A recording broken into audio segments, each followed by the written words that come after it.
one that murdered that one, talking all that bullshit. I'm gonna put it to you like this, yo. This is for the nerds, this is for the brainiacs, this what we deserve. Go ahead and play it back, you ain't gonna touch me, you not gonna do nothing, you are not above me, I bet you wish you was me, I know it, I know.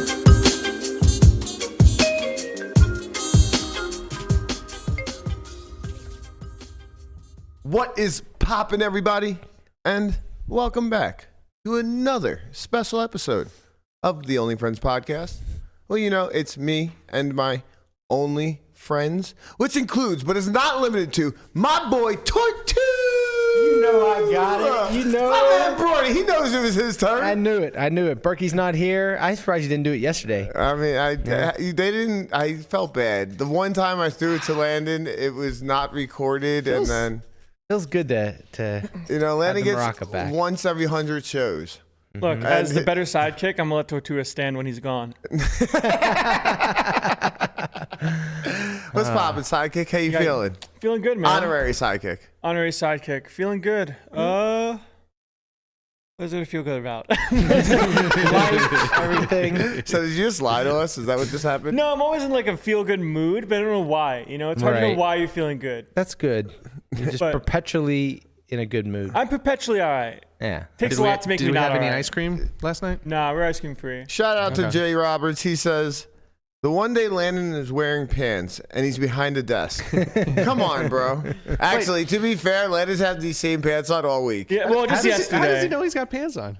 He probably saw them in pre-production. It was in the first 5 see? minutes, yeah. Smart. Part of the bit, you know, I gotta wear pants when I don't need to, and I have to not wear pants when I need to. Yeah, I guess. You know? Mm-hmm. I guess. Like when I'm here, like if I was sitting in this chair all the time, this is the what is it, the campaign for host. The captain's Yeah, chair. let Matt go sit in that chair over there, and I can wear whatever shorts I want. I mean, he'd be happy to sit It's over. true. Actually, no, he gets so tireless over there. Yeah, last time he was there, we started eating sunflower seeds. Yeah, He got mad at exactly. me for eating stuff. Yeah, you're chomping on He's projecting. cashews or whatever, but he was literally spitting sunflower seeds into like a plastic It's cup. easy to get lazy over there. they're the lazy chairs. It's very comfortable over let's here. go easy on Matt today. I didn't go to Plato's closet for a new sweater. I went to You went to the playground? Matt's closet.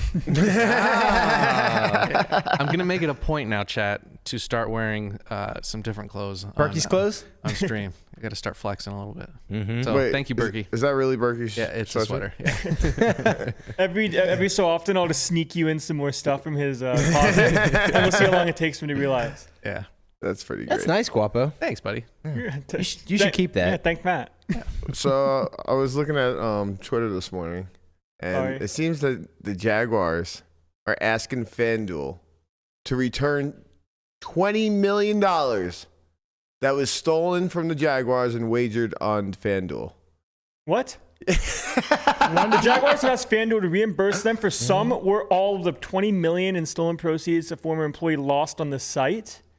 The company's the Jaguar. Someone from the Jaguars bet on things on FanDuel. Somebody from the Jaguars stole $20 million and then bet $20 million. They stole $20 million from the Jaguars somehow because Yep. they work. They're like an internal person, and then they took that money, gambled it away, lost it all. That's a lot of money to lose. Some or all. Yeah, he lost a lot. And now they're like, dude. FanDuel, he used this money illegally. Give it back. And they're like, mm-mm. Yeah, they're not getting that back. Well, they'll be also asking DraftKings because he lost about $1 million on there. So Probably in nothing. what do you think? Do you think like they have to, like legally, will they have to give something back? I feel like legally they don't have to give anything back. Like assuming, like, in the sense of if they were to pay out the money, because assuming the money was correct, they get free rolled if they give the money back. Yeah, I don't know how Right? how the law works like that. Like, what if somebody stole money from you and then went and bought a car?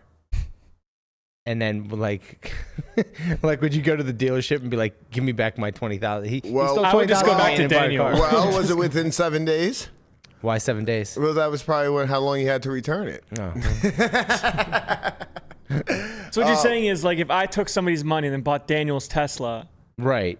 and then at that point, They have to go to Daniel and be like, give me my well, the thing is that money's I mean, I don't know. Dude, that money's gone, bro. It has to be gone, right? It's not So- gone. FanDuel has it. All right, listen. So my question is, what happens if he wins $20 million Right. with that money? And he pays back the Jaguars. Well, no. Like he say he gets caught. Oh, What okay. happens to the excess $20 million? It just all goes to the Jaguars, probably. I mean, it's their bankroll. Yeah, but did they give him the money for a steak? FanDuel would go to the Jaguars and say, "Hey, somebody stole $20 million and then gambled it away, and then we had to pay this guy $20 million, so you owe us $20 million." Oh, that's strong. How did he do it? I have virtual credit cards or something along those lines. That's a lot. Like he just had access to the Jaguars' credit card info? I guess. $20 And just million said, worth. Jesus. I think Aiden Ross has a better chance of getting paid back than the Jaguars. We'll get into that later on. That's not 20 million. That's just 21. I saw what you did there. Actually, the numbers are actually the same. Yeah. 20 million on FanDuel, 1 million on DraftKings. Yeah. It's saying something. Wow. It's a sign. But I don't know. There's a lot of crazy shit going on. This morning I woke up and I read this article someone sent.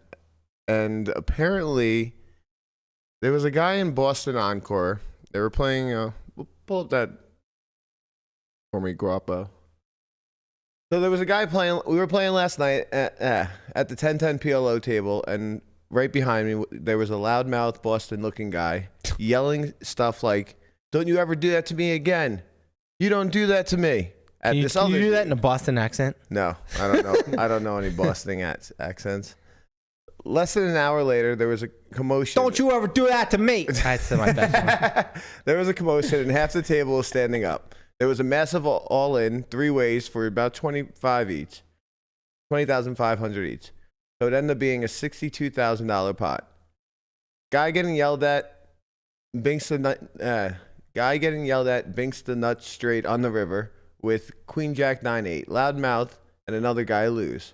In the commotion, the asshole pushes a few stacks of green and black forward and tries to stealthy pocket 8 to 10 orange chips, 1K chips, and some blacks. He then runs off towards the bathroom. Which is pretty sick. The table and the floors shook as they radio security. Within 15 minutes, there's 5 state police walking the guy back to the corner of the poker room. I think he tried to hide the chips in the bathroom, LOL. One guy said he saw him in there fumbling chips on the ground. He was eventually cuffed and presumably arrested. Never have I seen something like that in my life. At my table, we were under the impression the casino couldn't make you pay, and maybe the size of the pot changes it. So I don't need to. That is a crazy situation. Yeah, so the winner got the rest, and then bro just took chips and pocketed them into the bathroom. Yes. And then got arrested. Yes, but the winner got the whole pot at the end also. But like what he said at the end is what I thought also. Right, the casino cannot legally make you pay. Yeah. Yeah, which I is kind pretty of weird. heard that before too, and I feel like I've heard situations like this happening before, where people are just like, where they try to pocket what they, like their big chips to make it look like they didn't have as much, or just refuse to pay, like grab their chips and just run away. Yeah, but I've actually never seen something like this before. Oh my Yeah. God, this reminds me of a time. Definitely has happened at the Bellagio. This reminds me of a before, I'm time at Seminole Casino, Hard Rock at Coconut Creek, where it was a 2-5 game. Someone goes all in, guy calls, guy ends up losing and doesn't want to pay a 1K chip that he has. And he asks the guy that played the pot with him to go to the bathroom with him. He's like, "Oh, you want to go?" And he was like, "No, I'm not going to the bathroom with you," because the guy wanted to like make a deal of some sort that he couldn't pay all of it or something along those lines. Why else would you want to talk to this guy in the bathroom? But very clearly, he was like, "No, like you tried to put the orange chip from the casino was like a pumpkin." He's like, "No, like the pumpkin counts." He's like, "No, it didn't count. It was on my stack and then it's in my pocket." It's like, we literally saw it on the table. I'm not going with you to the bathroom to make a deal about this. Right. Just give me my money. Yeah. And then the guy ended up getting like taken away because he didn't want to pay the money. Did he pay Yeah. the money though? He did not. You see? And security came. Mm-hmm. Yeah, that's pretty weird. So I know Boston also arrested some guys cheating at the game. Or I remember, I think they were marking cards. But I remember... Someone else is marking cards. Well, yeah, I actually played with this guy a lot in North Jersey. But him and his son, I think it was, were marking cards or whatnot. What a savage. Yep, and I think they were doing it in the pitch as well, which was the reason why they were so like onto them, please. But I've never seen a situation where they made you pay the money. Sounds like 10-10 Encore PLO is popping though. Yeah, it definitely does. 60K pot, damn. Sounds like loudmouth bro taking some chips, punching some stacks, going to the bathroom and trying to get out of it. It is kind of like that situation where like if you just leave your chips on the table when you go to the bathroom, right, and the guy just takes it, and just like walks by and playing your stack. Yeah, they just grab chips. Like the casino's not liable for it. Yeah. And then that's so nuts. Same kind of situation. Whereas like if a guy just decides he's not going to pay you, he just runs off with the chips. Like going to the bathroom seems like a theme now. So like, what would be crazy? Like if, say somebody has like 50K on the table, right? And there's a stack of yellow, 1Ks. Somebody comes up, just like walking by, grabs the 1Ks, walks away. Security gets him, and they say, "Hey, you have 20K that's not yours." Yeah. He says, "I'm not paying." Is that a thing, or is that theft? And that's theft. That's no. So, like if they catch the guy, right? Say a guy steals $20,000 off your stack, and they catch him, he's going to jail. Yes, but right. Why wouldn't this be the same thing? That's what I'm trying to. Because I think, well, I don't know exactly what the rules are, or what the law is, and it might be different in different jurisdictions. Let's just say like there's even if there's like an overpay or something along those lines, the casino will hold you to that. And they have to look at the camera and record it if something feels a little, like if something's a little short. Yeah. And you go back to the casino and they say, hey, we overpaid you 500, you owe us 500. They're not going to make you legally pay, but you will get banned if you don't pay. Right. But what I'm saying is like if someone steals money off your stack and they don't get caught, the casino is not responsible for that. Didn't that happen to a poker vlogger? Didn't we talk about that? Yeah. Wasn't there a poker vlogger that happened to at Resorts World? Got overpaid? Or yeah, he got overpaid, and then the next time he went in there, they asked him for it. Yeah. In a poker game? No, just cashing out probably. I think he was just cashing out, yeah. It makes sense. That happened to me at Venetian, and it was $100. It was literally I had no idea. The dealer must have somehow gave me an extra $100 chip, and I came back the next day, and like literally as soon as I walked in there, the floor came out to me like, yeah, sorry, I just want to talk to you. I'm like, what's going on? You know, like, well, this is weird, right? And he's just like, yeah, yesterday when you were playing, the dealer overpaid you by $100. And like you have to give it back to us, so you can't play. You just have to take their word for it. And I was just like, they're like, we reviewed the tape, and I'm like, oh, can I see the tape? He's like, no, you can't. So he's like, no, you can't. Bullshit. And I was like, what, like, so you're just saying that like, he's like, listen, we're not gonna try to stiff you out of $100. I was like, yeah, they're probably not. I just gave him $100 and went on my way. Shout out to Poker Films. He said, this exact thing happened to me the very first time I played poker. They found him and arrested the guy on property. So yeah, there you go. I mean, yeah, it's pretty weird. We already talked about it when it happened to Nidus, when it was his cash. Just dropped out of his pocket. Lady took it and said, like, this is mine. Yeah. Moral of the story is mine now. Yeah. Right. If you lose a pot, just pay. A trend that will come up later. Yeah. But you might win sometimes. What? Right, if you just pay, you might win.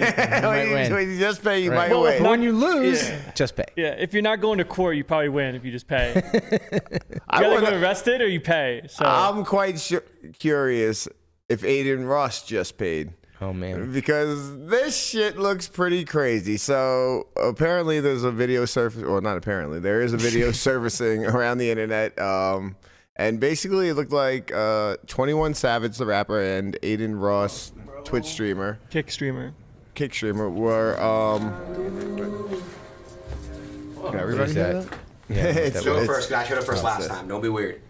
So basically, we're gonna play this video. It's 2 minutes long, but just bear with me, and it's pretty interesting. You seem confident. Don't be weird. You show it first. I can't lose. Cool. Say da-da. Wait, start from the beginning. Say da-da. Come on, put me in. Oh, bro.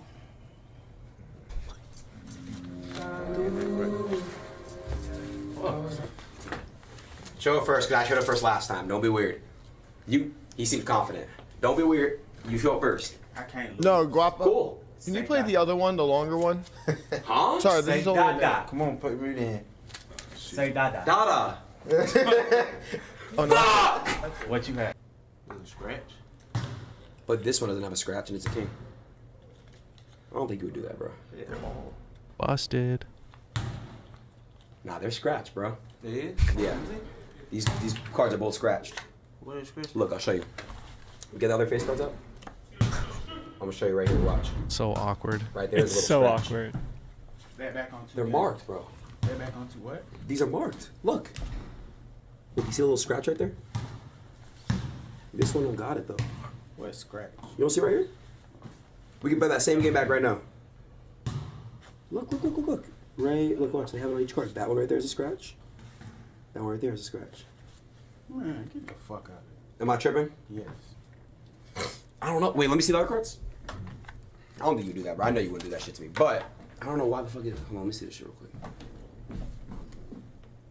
Let me another face card. Yeah, this one doesn't have it. You tripping. The queen has it. See? Look, look. See the 6? Mm-mm. See? See? Bro, what you want to do? Huh? What you want to do? Just get my bet back in 2K. Alright. Yeah. Wait, what is this shit? Where's now? Wait, what is this? This is it right here? Nah, we're gonna bet the bet back in 2K, bro. Listen, I'm gonna be honest, chat. It's not his cards. I know he's not gonna do that to me.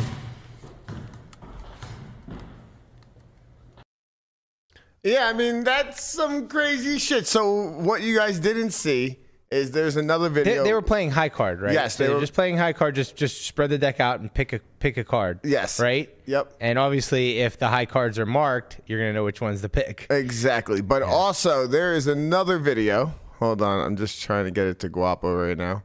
That basically shows 21 Savage switching the cards out as he opens the pack. He gives it to his boy. And when Adin Ross turns around, he red-handedly gives him the cards. Yeah, it's pretty tough in that clip too, where 21 was looking for a card to pick, and then when Adin was going to the camera, his boy kind of showed him which one had the mark in it, and then he picked that one. Yeah, that's That was dirty. that was at the start of the video. Yeah, Go that's to Berkey's one. It's from Feared the Buck. Wow. So yeah. So at the start of the video, which I'm about to show you, just go to Twitter. Yeah. Or you just go there. Man, this is what do we call? What do the kids say? Cotton 4K. Cotton 4K. Caught For in sure. 4K. Oh man, yeah, that's not good. I mean, It's good content, but yeah, it's good content. But I mean, if you're like marking cards, I feel like you're just gonna get caught. at least Charlie Carrell, Yeah. Carlos Carrell had live reads. Not Charlie Carell. Yeah, Carlos Carell. Carlos Carell. That's right. Yeah. Yeah. So. We're just chilling here until Guapo gets the clip. All right, he's done All right, you got it. All right, we got the clip. Sorry about my bad. I sent him the wrong one. Mm-hmm. And yeah, so this clip here from Fear the Bucks in the We have show like a is table where we could sit like this. Yeah, a little. Nah, he's not gonna scam me. Trust. I know how to play that shit. Simple. Yeah, nah. Do we have like a table where we could sit like this? Yeah, a little circle. Like a little circle of a table? Yeah. Here. Don't get caught. Yeah. He's gonna put a table right here. So just right here. We gotta play at least 1,000. Alright, I'm gonna learn it, bro. I don't give a fuck. You're gonna lose more, so it's fine. High card. High card, yeah. all right. It is? It's just a little guy. What was that? So I didn't notice anything. So 21 Savage opened a deck of cards, right? Okay. He takes it, gives it to his boy. Right. His boy passes him back a deck. Okay. That deck is dirty. So he opened up a brand new deck and then swapped it out real quick. Everybody, Or that's what people think. everybody Allegedly. invite Brian to your home games. Rick, you take off the plastic home wrapping on games. camera and then you switch it out, so it looks like it's the Right. same thing. You Of have no course. idea. Yeah, yeah, Allegedly. But clearly, like a deck with a wrap on it shouldn't Right. have any indents on it, Right. especially on face cards. Right. Right. I mean, it's pretty wild. It's like you're on stream. Yeah. Bro, forgot the camera existed. This is literally the biggest streamer in Huge the world. streamer. Like, One of the huge biggest ones streamer. in the world. And yeah. He just scammed a bunch. He got scammed for $500,000. Was it $500,000? Is that what you said? I thought it was $400K. Is that what he was? He was down $400K? I saw like 120, I think. Oh. Still a lot. Yeah, That's a lot of no. money. Or actually, I think it was like 200, and then they played. Well, the craziest part about it is at the end, he's like, "I don't think you'll scam me. Play me back for it in 2K." And did he play him back? Yeah, I'm I not, thought he said. I'm not sure. I thought he said just give me my money back. No, Didn't he say just give me my money back? no. He said running back against me in 2K in basketball, Oh. which I actually think 21 Savage scraped him in. So I actually think Guapo is right that he did lose more money. Jeez. Who knows the number? What we do know is that the clip doesn't look very good. No. It don't look good, cuz. It doesn't look good, Don't look cuz. good. I've seen some shit. You got scratch cards and the man's passing it. That's some dirty shit right there. This is why you stream your gambling. Yes. I wonder who caught that though. I think one of Adin's friends did. Yeah, but how? I wonder if he was Probably saw a glare. Like he was just probably off camera, just part of the crew. Yeah. And then might have saw with light, because if you try to indent a car with your nail, you can see it in the glare. kind of. So he must have saw a glare in some regards, but also like the clip of 21 trying to find a card and then his boy showing him which one to pick because of the glare. Yeah. That looks suspect too. Yeah. Like Adin's fixing his camera, says, "Yo, pick that one." I mean- he's got a face card. I mean, just before that, also, just like him searching through the cards looked fucking super suspect. You don't search through cards like that. He's like.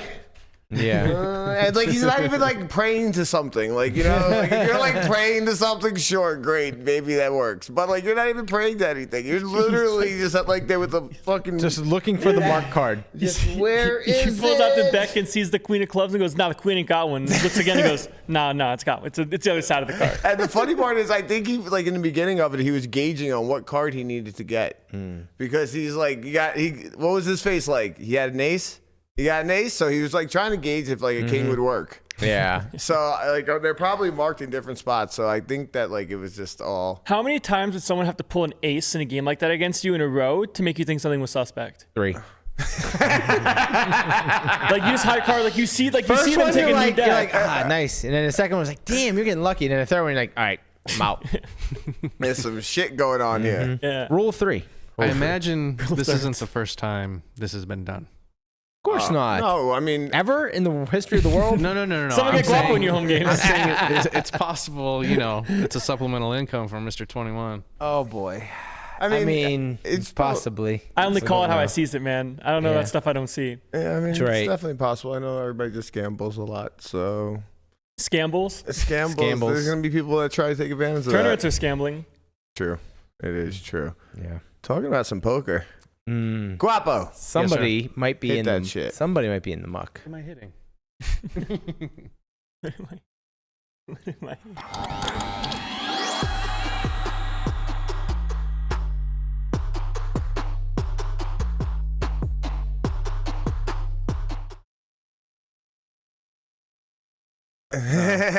So we're back at the jewel.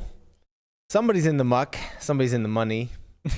I don't know. Somebody's cooking. Yeah, we'll have to find out in this hand. So playing 2-3 at the jewel. Relatively, couple hundred big blinds deep. I open queen 10 of diamonds and get 3-bet by the button, and comes back around to me. You open queen 10 of diamonds to 15. The button 3-bets to 50. Button 3-bets to 50. I call. Flop comes out queen jack of spades, 4 of diamonds. I check. He goes half pot. I call. Turn 9 gives me now an open ender, so it's an offsuit 9 of hearts. I check. He goes rather large, about 75%.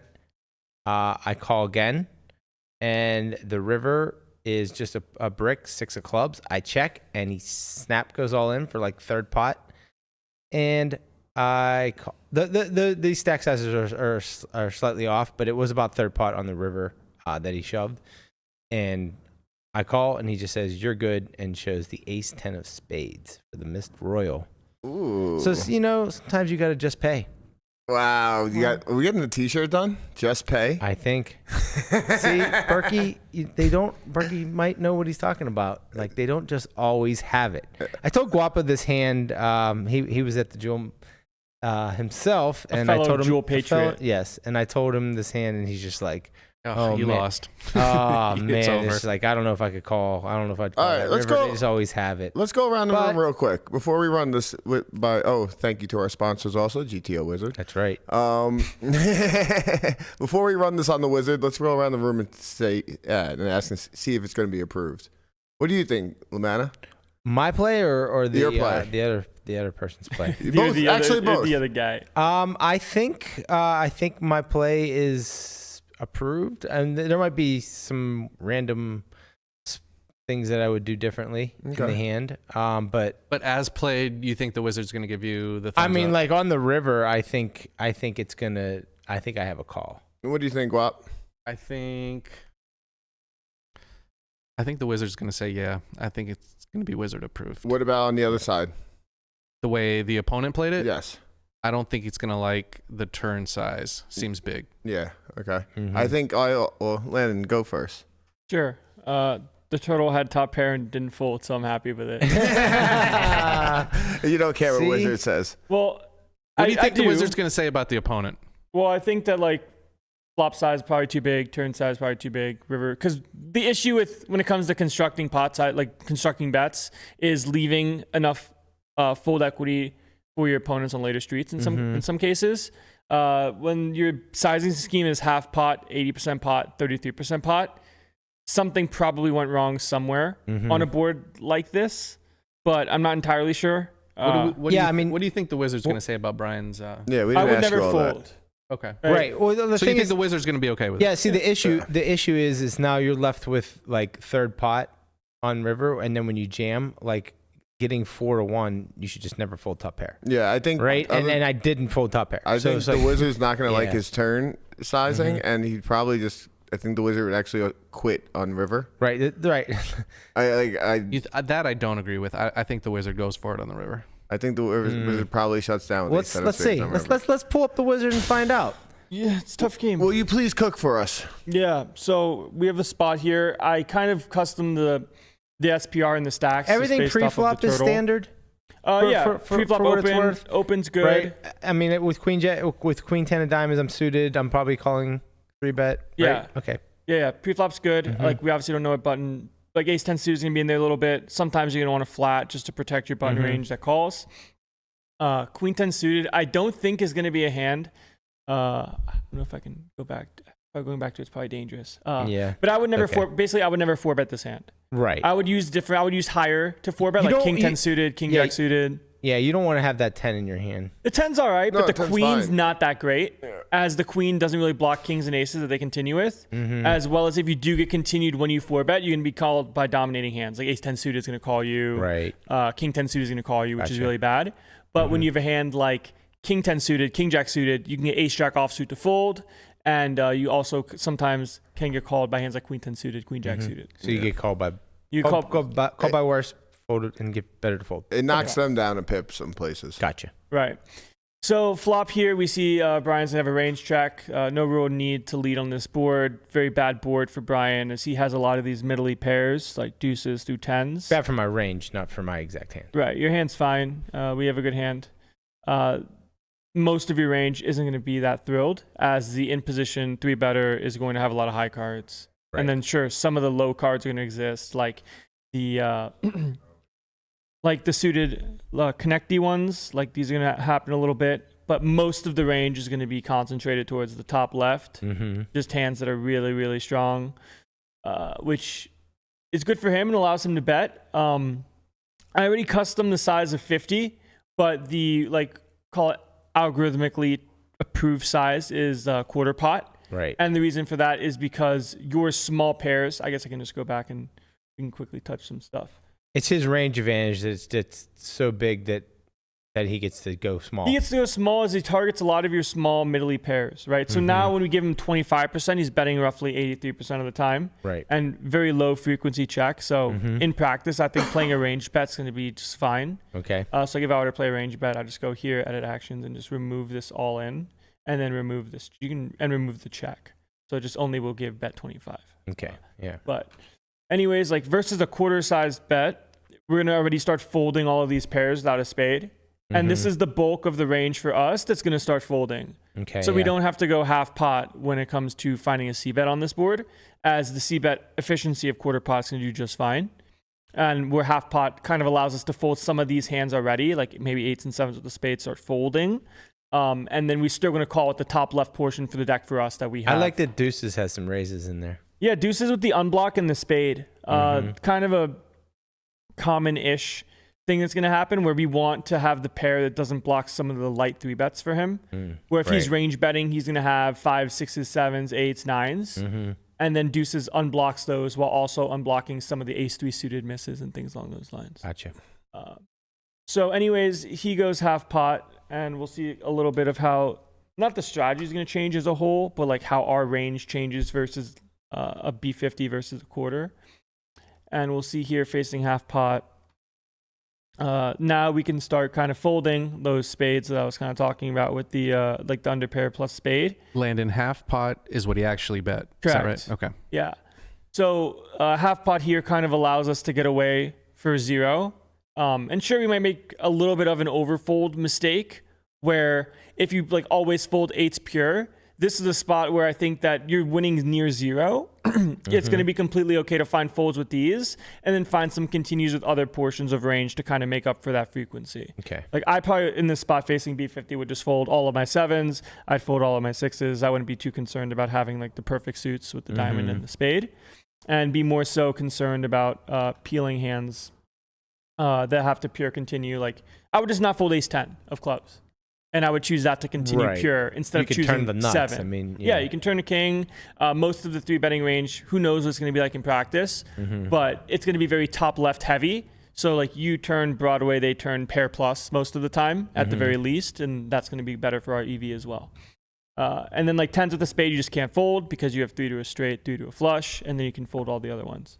So we can kind of see that the folding range is basically the same thing for quarter for half. That going quarter just lets you target the same portion roughly for a better price. You get a better price on your bluff while still betting some weak hands that might be able to check down to showdown. Okay. Hands and like then 9s. my exact hand, just almost pure call. Just pure call. Yeah, so you pure call. Like the raise here is some like solver noise nonsense to give you some protection on a turn 9 or a turn king. Right. It's just a sliver, so it's basically a pure call. Yeah, you can just find your raises from ace X Broadway. Right. Like ace 10 suited. You can find some flush draws as well. Like ace 3 is a very good one to raise.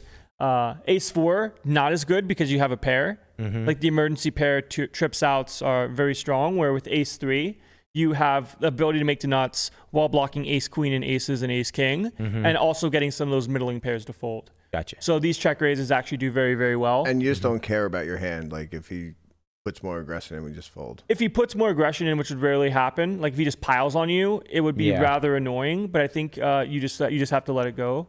As like he does have some jams, like some of the hands that need the most protection and value, like aces, no suit because you unblock like ace 10 of spades. Right. Aces, and then you have kings needs the most protection, queen jack 2 pairs. So like some of the I need to protect my hand now strategy is very real.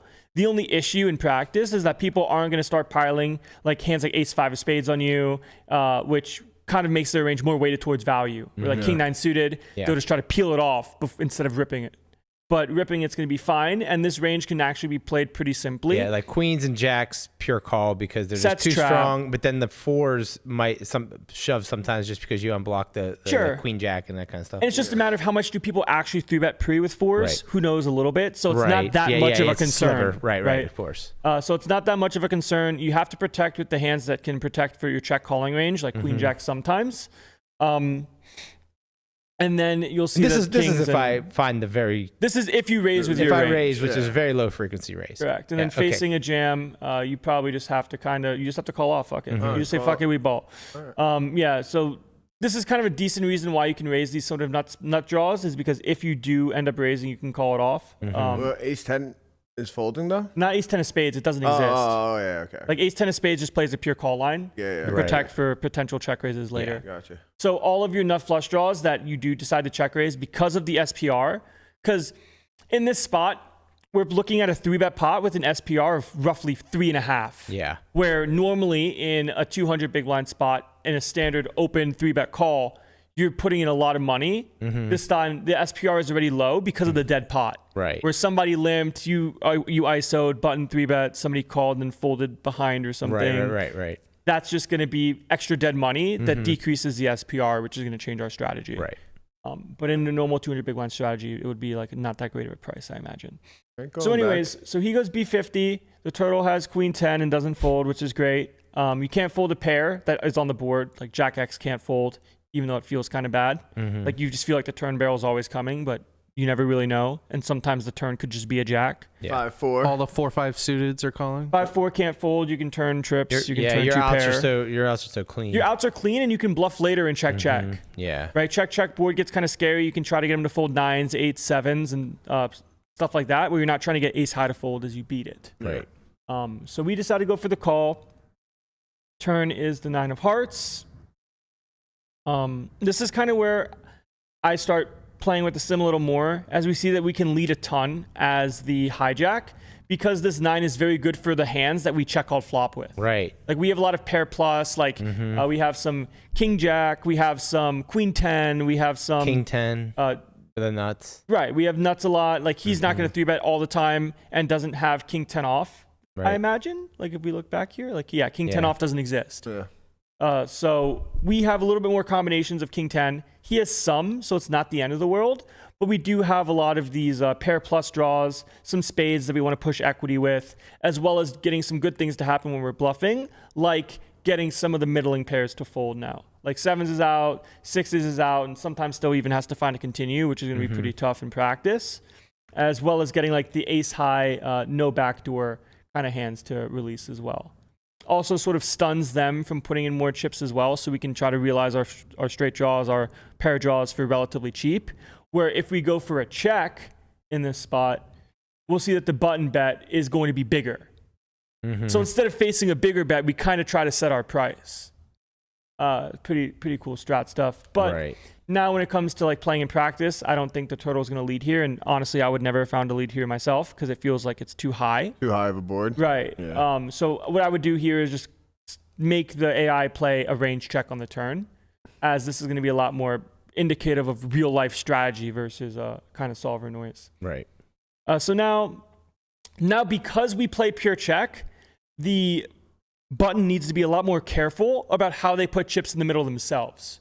As we've checked our entire range, and we saw in the other spot when we were leading king 10, we now have king 10 in full.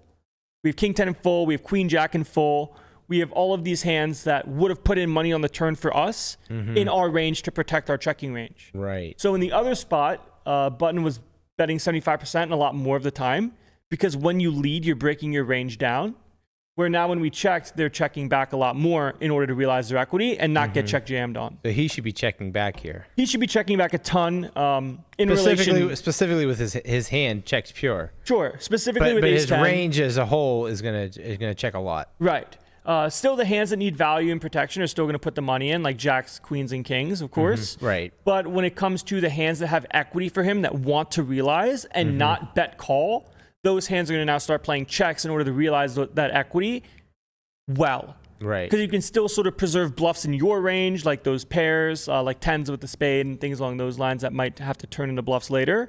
But if he bets them, he kind of lets you off the hook with all of the stuff that you would have been left with on the river.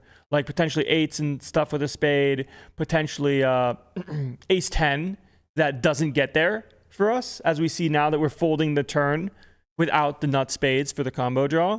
Where if the turn is called like the 6 of clubs as it is now, we would probably have to find a bluff. The river. If we we'd have to bluff the river. Like we can kind of make sure on that. But that's kind of where I'm thinking. Yep. And now we don't just bluff, you just pile it.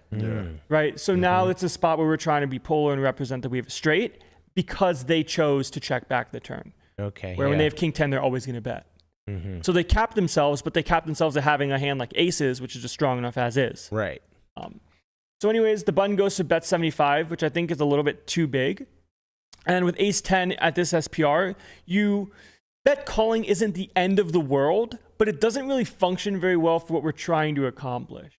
As we see here, when we do end up betting, we look at the hijacks range, and we're folding a bunch of Jack X, we're folding a bunch of Ace King and some other hands along these lines, and we're always continuing with really strong hands. Yeah. That when we do put the money in, he's kind of always going to be behind. And then on the river, it makes for a bad bluff because all of the hands that we called way with. too low. So the only raises that we're playing here are sets and some sets, 2-pair plus draw is a combo draw bluff, right? And a solver fine nines. If you peel the flop with nines, right? Yeah. But it's more so concerned about. Oh, I'm sorry, I forgot turns 9. Never mind. So like if the solver peels with a hand like 10-9 of spades and you just have a combo draw, you're like, okay, I'm all in. That's great. Yeah. But when you have Ace-10 of spades, they don't have 10-9 of spades. Right. So now you're just getting in money versus the range that's going to fold out some of the hands that kind of you don't really care about too much. And sure, some good happens, but it does butcher your overall range if you do end up getting check call, check jammed on, as now you have to just call it off with a lot of equity, but you're always behind. I wonder if he went smaller on turn, if that adds any more jams. I think it's interesting that when Tortoise has the nut straight, like there's no raises, it's all calls. Yeah, and the issue is we don't really care what the river is because he checks back his spades on the turn. So he only should have in theory, Ace King of spades, Ace 10 of spades doesn't bet the turn to face this issue if you do get jammed on for the size he chose.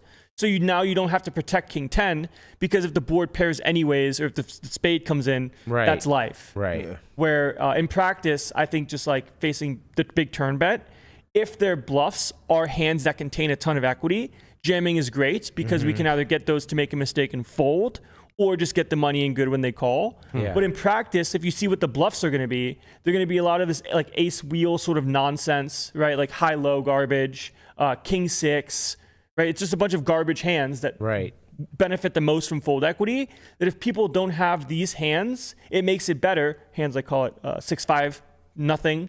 If people don't have these hands, what do you care what the river is if you're playing against the solve? Yeah. The solve has nothing and checks back all of his stuff he needs to realize. But in practice, if they never have the nothing and always bet something, now you want to get the money in. Yeah.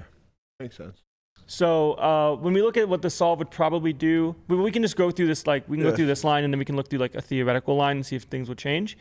He goes 75, the turtle is queen 10, and like you're basically just calling. Sometimes if you wanted to just pile it, get the money, you're kind of like not really bluffing, but like it's kind of annoying for them a little bit. Like you jam queen 10, they fold aces, like that's never gonna happen. Right. They fold ace queen, that's never gonna happen. So why would I jam queen 10? Yeah. Bad idea. Yeah. So we call, and the turn is a 6 of clubs. River 6 of clubs, sorry. Yeah. And now we check. We check. And we see that these hands, like it doesn't really exist, but if it did, it would be a negative EV bluff because of the concentration of what it does to your range when they have those cards. Yeah. Connie was right. So even though you have like ace high and no showdown value, you block hands like 10-9 of spades. You block hands like ace X of spades. And that's really bad for you when you're trying to get them to fold like some of those bottom level hands. Like ace 3 of spades is a pure go off because you get 10-9 of spades to fold. You get jack 10 of, not of spades, but you get like jack 10 to fold sometimes. And then like the ace 10 of spades that exists for you. Right, so when you have these cards, they're just very, very bad at doing what you want them to do. Yeah. Right. It just makes it more likely you're just going to get snapped.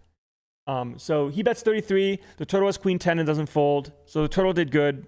You check, called down. Is That's Wizard approved. Yeah, and can you put that twice? Because I think I need one. Conrad needs one for the ace 10 check. But I think this is kind of a good point when it comes to playing live poker as to if these bluffs of like for the polarized size don't exist, it's just okay to get the money in now. Even though it feels kind of like, oh, I have queen 10 and like I want to let them do something. They're doing things with equity where the no equity bluffs are much harder to find. You just have to rifle off 0. You know what's kind of funny too is for like his jams on the river, obviously aces and kings are in there, but like in real life, sometimes people clam up after getting called by the big bet on the turn and check them down. Right. So when the bluff or when the bet the jam comes through, there's like a like at least in my mind I was thinking, well, like some of the time he just checks back like aces and kings, not pure obviously, but there's a portion where that happens. So like that makes my call even easier. Right. If they're not jamming the hands that beat you enough, then it makes it easier to call as they're bluffing more often. Now maybe I don't have a lot of experience with this player, so like I don't know. Maybe he is just jamming aces and kings pure there. Yeah. But so I guess if we go back to the wizard and look at like a theoretical line, let's just assume it's quarter pot. We still have a pure continue. We raise more with like queen jack. We want to get some money in. The same kind of hands are still going to want to raise, like ace 3. But now, like, you don't want to have the backdoor flush draw at the very least. Deuces still gets in there for the good properties that it has with a spade, because emergency flush sometimes happens. And then you can raise ace queen as it's the top of the range for you, sometimes here and there. And then you don't raise with a spade because you want to be able to check call down. But then hands like ace queen without it need more protection. Okay. So you're getting protection, getting some value, some denial. Where if you check raise and they fold, like you still want a pretty big pot. We'll take it. So we call turns a 9 of clubs. No, turns 9 of hearts. Not that it matters. I don't think that matters. Yeah, it doesn't. Well, we can. The perfectionist in me needs the 9 of hearts. So now we still have like some leads, but less, and it's because of the size that they chose on flop. Because when they choose the smaller size, they're betting more of their range and they're more connected. Where if they bet the bigger size, it's more likely they have a value hand now that the 9 is kind of scary for them. Right. So now we have less leads as the turtle because of that. So we check. I can just go like this real quick. Hit node. This is like when it comes to what I do with node locking, most of the time it's stuff like this where it's like, I don't need to go into specific strategy selections. It's more so I'm not pure or not pure. I'm not checking. I'm not leading the turn. I'm just going to range check. Yeah. So remove the 10%. So now because we checked, they're going to check back maybe a little bit more. But it looks like the size they like here is 68%. So roughly around the same-ish size. And we can see the strategy is relatively the same. But now ace 10. 68%, but now the SPR is higher because he didn't bet as much on the flop. Correct. Right. The SPR is higher. So now ace 10 is one of those hands that can benefit more from getting some fold equity on the turn because of the size of the pot. And ace king is one of those hands where sure, you can bet call it if you want, but it also does well at protecting you on spade rivers to have flushes as well. As we're checking back a lot more of our nut flush draws as the imposition player and only betting the ones that can bet call off, which is ace 10 suited, ace so 5. Is he betting ace 10 of spades now? His exact hand? He is betting his hand now, yes. Right, yeah. He's betting his hand, his ace 10, because now when we've at 68%, we're getting a lot of good things to happen where we're getting a lot more folds from hands that are better for us to have folds from. Right. Like even 10s for you has to fold a little bit. It's a little bit concerning when you have the open-ended because you could just be running into the blade. But the big flop size kind of butchered the strategy overall, which ruins the turn construction. So now you have to check those hands as the SPR is lower. And again, my exact hand calls him pure. Yeah. So now queen 10 can't fold. You can never fold a hand that can really make a 5-card hand. Way too good. Especially with top pair. Too much equity. Right. And king 10 here in this spot still is going for the check call because you don't really care what the river is. Right. Your hand's just too good and the SPR is deep enough to where you hope that they're just bluffing with a hand like ace 3. Right. They just take ace 3 nothing to the face. They take 5-4, 6-5. Sometimes pocket 5s for the worst pair that they have.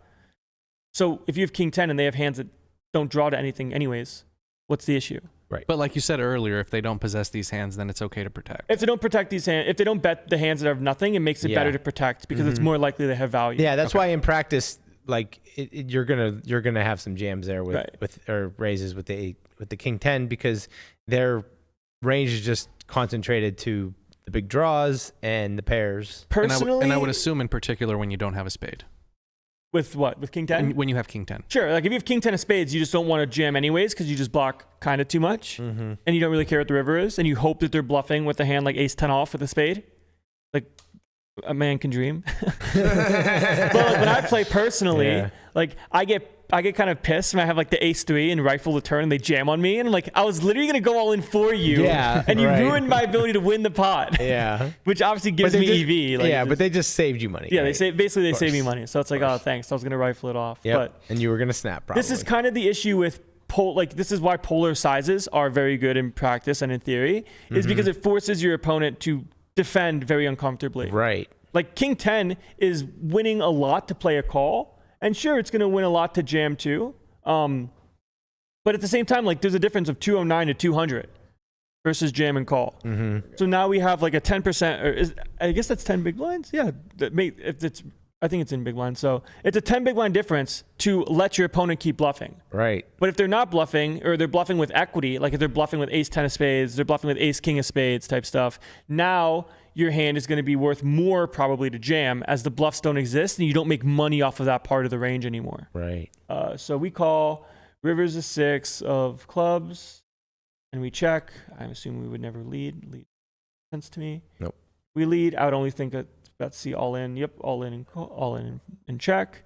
And now in the end, we still have a call because our hand's too good.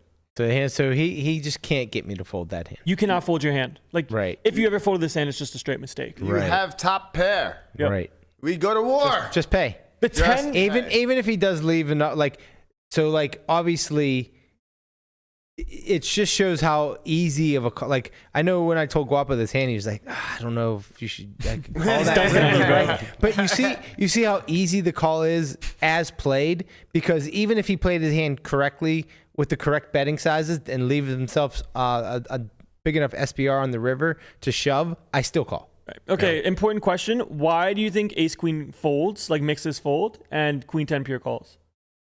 Because you block the straight. Well, what else? And so you're saying if I have ace, if you have ace queen, you can mix folds here. Yeah, it has to do with blocking. I would say suits, right? No, it allows them to have ace X. Right. Yeah. When you allow them to have the ace X triple off, and then we're in heaven. You want them to have 10. those ace X hands. Right. So if we look back at the wizard, we'll see like ace 3 is in there a little bit, like some sort of ace 10, some ace 10 that's combos exactly what are he in. had, right? But his combo needs to check because of the bad blocking properties that existed prior. Yeah. But when it comes to bluffing, right, he's going to bluff off the ace king. He's going to bluff off the ace 3. So the queen 10 makes it more likely that A, you already block value, which is great, right? You block the combos of value. And then B, you unblock the bluffs of ace X. What's the score of queen 10 on the river? Go to the river. It wins like 4 big blinds. 4.6 big blinds. No, I wanted to see the blocking property. Oh, this thing? Yeah, right. Like on this thing here? Yeah, when you get in there, not there. Ace queen? Oh, is that it? Or king? No, go back to where we just were with the hands.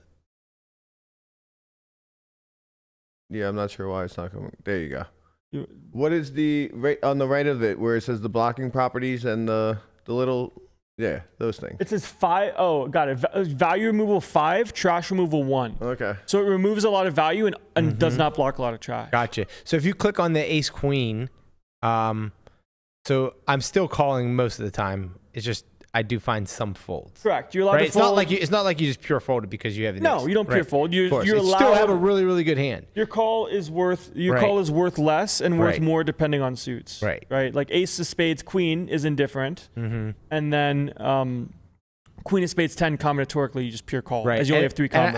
And I'm not exactly sure, but I'm pretty sure that if you ran it back with the sizes that he actually chose, then that ace queen would become pure. Probably. Yeah. Because the SPR is too low. Too low. You're just getting way too good of a price. Your price is too good. Yep. Because even in this sim, right, like you have king jack, like you still have to call a lot of the time. Like folding second pair here pure is going to be a mistake. Right. Just because of the ace X on block. Where, wow. Yeah. And that's why, and this is why. Look at these hands, Guapa, that you call with. I hear you. Like this is why on the turn though, like we fold ace jack because it sucks to call on the end. Yeah. So you're allowed to fold ace jack, and then king jack you can make a straight, but if you don't, you still unblock the ace. Right. So most people in this spot will call king jack to try to make a straight, and if they don't, they will check fold. But that's a mistake because your hand is still worth a lot of pot share facing a river bet anyways. Word. Rant and over. Yeah. That was a good one. I like that today. Yeah, that was really good. Nice. You know? Nice. We're out of the muck. We're in the money. We're in the money. Let's go, Lamana.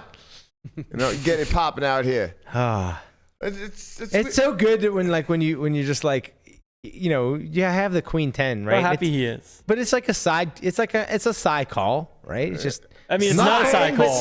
We're fucking high-fiving over here. No, I mean, it's just like I literally. It's kind of a side call. I mean, I high five. Listen, I literally took like 3 seconds. Okay, I called very quickly. But Did you sigh though? I maybe a little side. Just like, all right. Like I just know this hand's not a fold. It's just like it kind of just sucks when you just have it. And you won 5 big blinds for it. Right. Well, But now I completely forgot what I was gonna say. you'll remember it on Monday. Right. Thank you, everybody, for rocking. Go on, Brian. No, Yeah. no. Go. All right. Thank you for everybody for rocking with us. We will be back on Monday. Berkey's back in the building. We're going to get it popping. See you then. Later. Peace. Peace.